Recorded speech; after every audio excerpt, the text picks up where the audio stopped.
In this lecture, we talk about objective data-driven thinking, or in other words, thinking a bit like a data scientist. And with that in mind,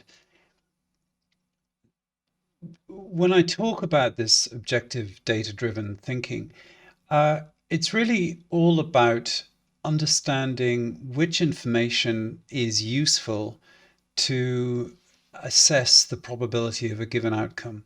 So, in other words, there is data out there that says this is a good area for renters, and thus the future outcome is if I buy this property, that it will be good for renting, for instance. Uh, of course, there'll never be a 100 probability of success with this because there are always weaknesses, but it's an awful lot better than just reasoning by analogy and going, well, my friend said it was good, therefore it's good.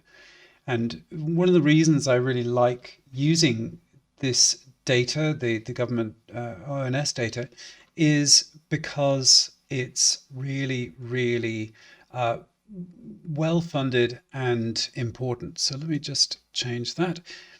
So the Office of National Statistics have housing data which they share, and it's paid for by taxpayers, and they have like hundreds of different downloads you can access. When I started on my journey with all of this, I went very deep into this rabbit hole. So I have a history in weird history in property, but also over the last 18 years or whatever, I was involved in online marketing, and it's a very data-driven area. So I'm used to asking questions to get the right answers. And with so much data around, where do you start? And I ended up with something like 8,000 data points per property. And I had to whittle it right down to maybe 20 data points that were actually useful. And the other source of data is, of course, land registry.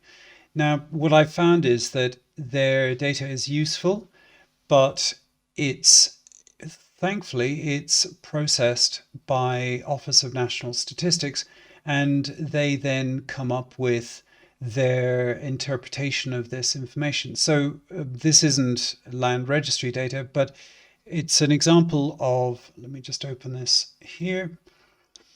So this is an example of private rented data for different areas. And we can see, if I just scan through here, that, that there's a lot of information. So we'll go to the contents page, and we can see here room run monthly rents, etc. So you may ask, well, why is that useful? Well, it's not useful if it's for the whole of the UK, but it begins to get quite useful if you think about rents for different circumstances.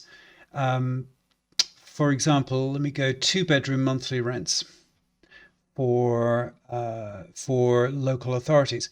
So now, if I have the average house price and I have the average rent, then I have the average yield, for instance. So I built a whole algorithm off the back of this, which is quite powerful and is a very good predictor of what the yields would be in a given locality or area.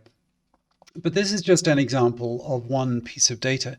Now I will show you something else briefly, and this is ONS data again, and it's output area data. So what that means is an output area is typically like between 50 and 150 people, so it's very, very localized. And you can see that there are lots of them. In fact, there are 223,722 areas. Sorry, I'm kind of looking between different screens as I talk. All of this data is amazingly very reliable. And so by knowing which data to get and interrogating it in a useful way, you can get somewhere. Now, I'm not suggesting that that you're a data scientist and that you could tackle this, because why would you? There are other people who've done it and you don't need to do it again.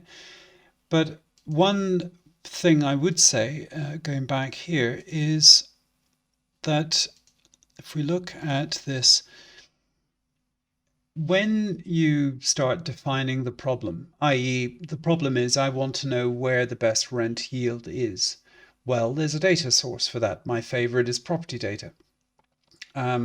If, for example, you want to know what the metrics that show good yield, well, okay, it's let's say it's above 5.2%. Why? Because that's where you can maximize a typical loan to value of 75%. So there are these kind of benchmark metrics that one can work to. And then if you can use services that collect these data points, and you can understand what you're looking at, and then you can put it in some sort of structure that makes sense for you, and then interpret all of this, then you're starting to think like a data scientist, which is a very good step forward.